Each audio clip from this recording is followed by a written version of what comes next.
Hello, everybody. Welcome back. Thank you for being here. Finally, the day has arrived. The Lori Daybell and the Daybell Tazas are here. If you're not familiar with the case, please check the link below. It will explain it to you in a short summary, but I'm sure you will go down the rabbit hole.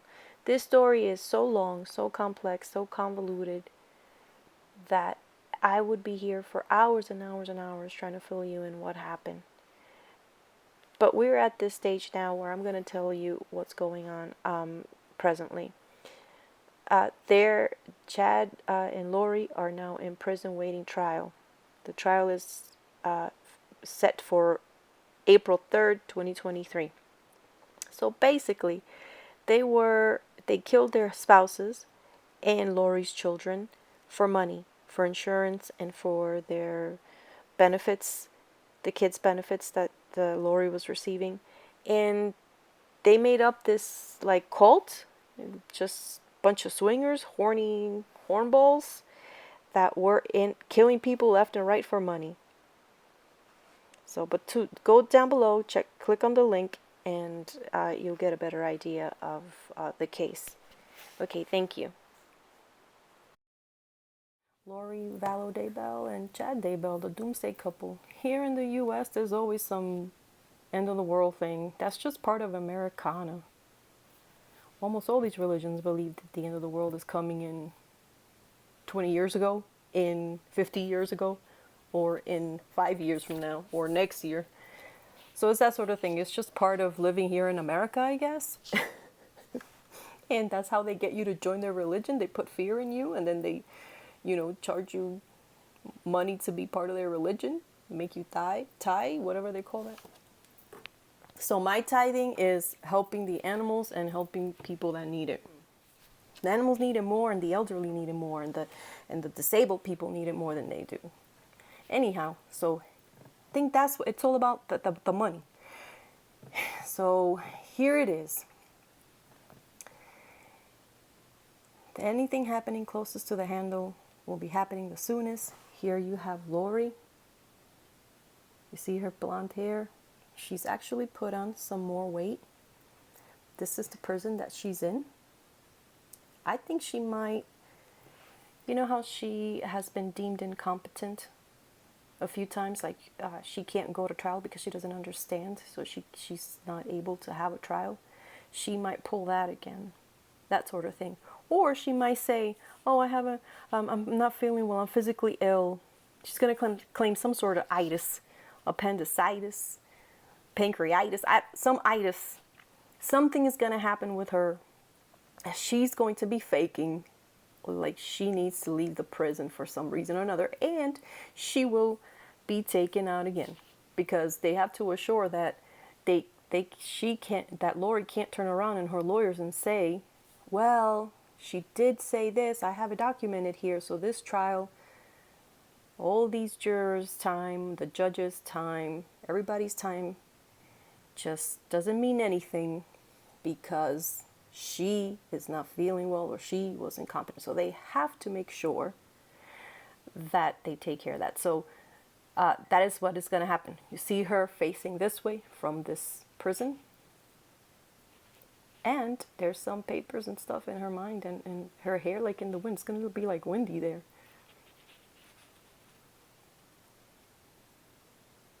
She might even go to the infirmary.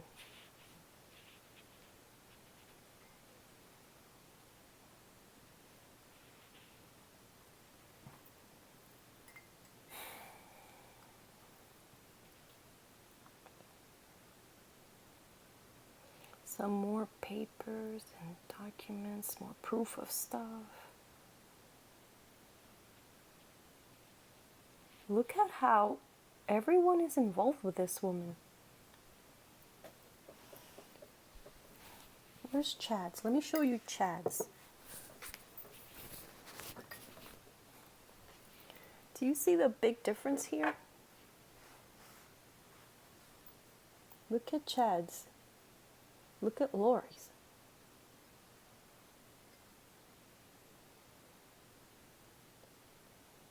hers is a lot more complicated than his.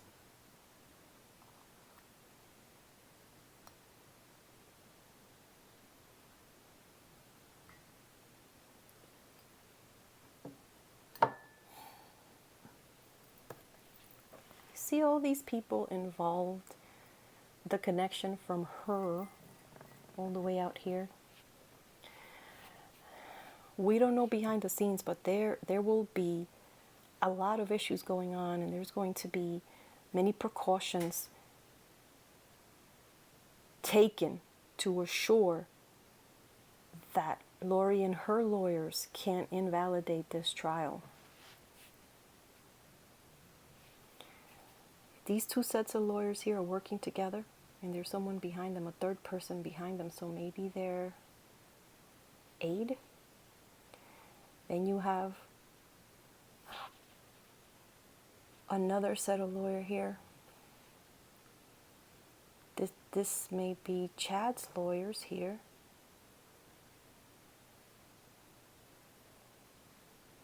And this, okay, yes. Now, you see, that's why you have to read it carefully. Even though I had read this before, now something came to me. Now that I'm sitting here quietly. These are her lawyers. These are Chad's lawyers. You see how they're facing each other, and these are facing each other, but they have their backs turned to each other. So they're not working in unison, but they're closer than these people. These are like the prosecutors. There's 3 of them. So there's 3 sets of lawyering going on here. They're really preparing hard for this, her trial.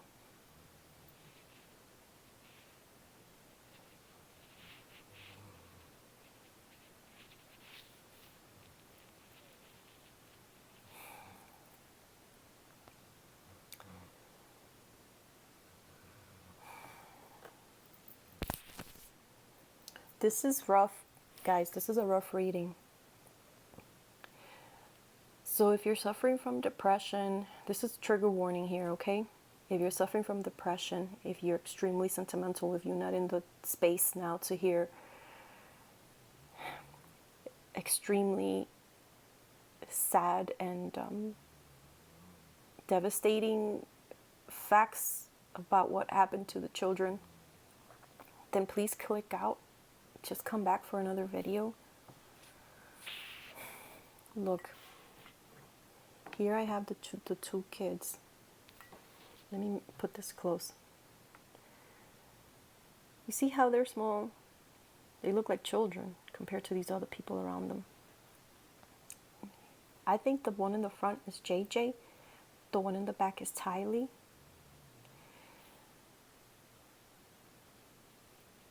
JJ, we're going to find out during the trial that JJ died with a toy or holding something, a toy or a blanket, something. He was found holding something with him.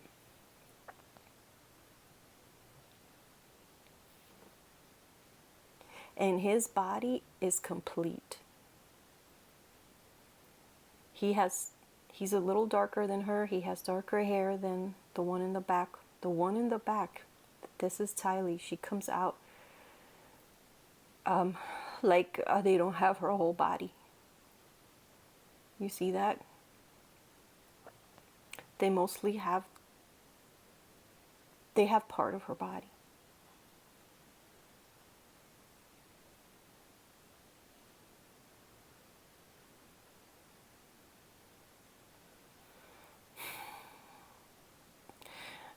I think that obviously there's a lot more to collect from the JJ, from the baby boy, than from Tylee.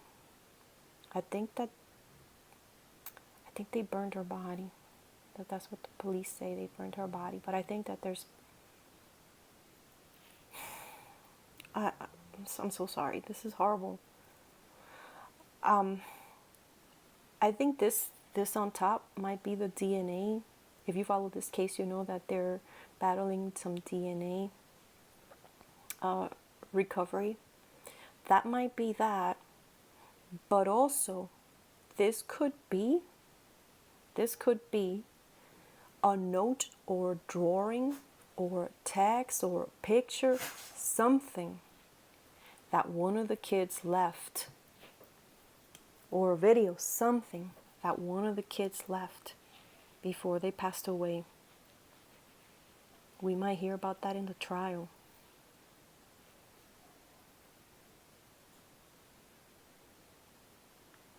And here you have an elderly gentleman and an older woman. The elderly gentleman has like salt and pepper hair and is balding on top. So I think this is JJ's grandpa, Larry Woodcox. And this is Kay Woodcox here. He is having a terrible time with this. They both are, but it's taking a toll on him physically more than it has on her physically. I also think that maybe they granted permission for something to the prosecutors for evidence. I'm worried about him because he comes out facing them. I think that once this is over, let's just pray for Larry, for both of them, but especially for Larry, because I think that, he has to take care of himself, because he might go after a lot of this is done with. He's an elderly gentleman. He's going to get physically ill.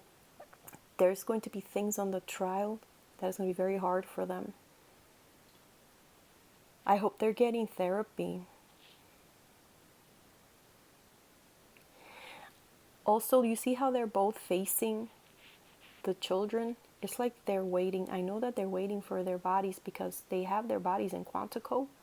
The FBI still has their bodies, and they're waiting for that to bury them. And I think Larry and Kay are not just going to advocate for JJ's body. They're going to advocate for Tylee's body as well. Now, I see him okay. I'm just worried. I don't see him passing away. I'm just worried that it may be too much and his health will plummet and then something, might happen to him. Right here, I'm not saying he's going to be dying. I see his feet firmly planted on the ground. I don't see him, whatever. But I see him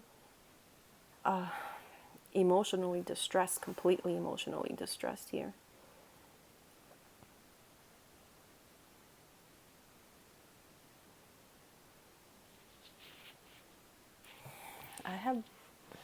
I have had to take so many breaks recently when I do my readings.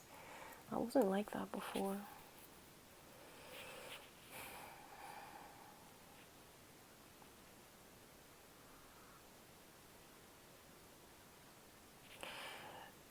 We're gonna see in the trial,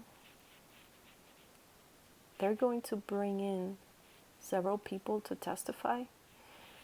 One of the people that will be testifying is probably a relative of Lori's or something, or a close friend, very close friend, maybe somebody in the same cult, or a relative, a man coming in from out of where she is, being jailed, coming in to testify. The man has dark hair, and he has like a bad posture. Like he has poor posture. And he will be testifying against her. Or what he says is going to hinder her case. There's another guy too with bad posture. I wonder if the men in her family, that's the way they come out. Do they have like a weird posture? Like the head, the neck, and then the back, like that. Here's another one just like that. This one is with her though. And here she is trying to show off. Like she's cute, sticking her butt out in the air like I'm sexy. And her hair all done over here. Wow, gross. And I think this might be Chad. He's turning her back on her. He's already doing that. This is why I wanted to do the Taza before it happened. But forget it. He's going to go rogue on his own. And she's after him. She is not going to believe like he's completely done with her.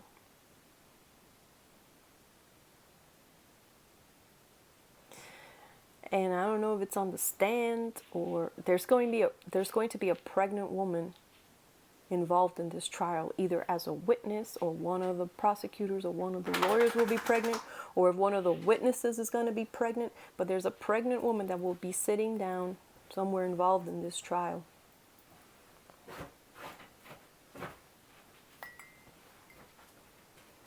Now their trial is set for April 3rd, I think, 2023. So when the trial is going on, I'm going to be doing more readings. But yeah, I see people featuring in that trial. Here's that guy with a bad posture, another guy with a bad posture. Don't they look alike? They look like family. But one is with the prosecution and one is with Lori. At the bottom here, I see different states, different areas. And more bodies, you guys. She's responsible for the killing of more people. They claim that she also killed one of her former husbands before Charles. She killed for entertainment purposes only. Don't sue me. She had her brother kill her husband Charles, like in the video here, for money, for the insurance. But before that, she thinks she did that to Tylee's dad, Joseph Ryan. So that might be that. But I think there's even more bodies than Joseph Ryan.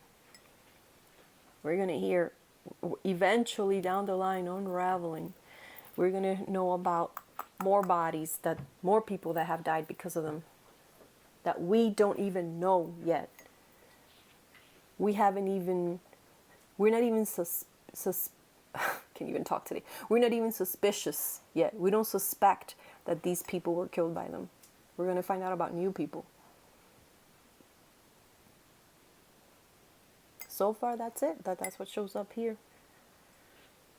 Oh, we're going to have to keep doing them when the trial's going on. See what will be happening. I was hoping to see if she would be sentenced to death, because up there in Idaho, they'll kill you. They sentence you to death. Will she be on death row? I don't see it here, though.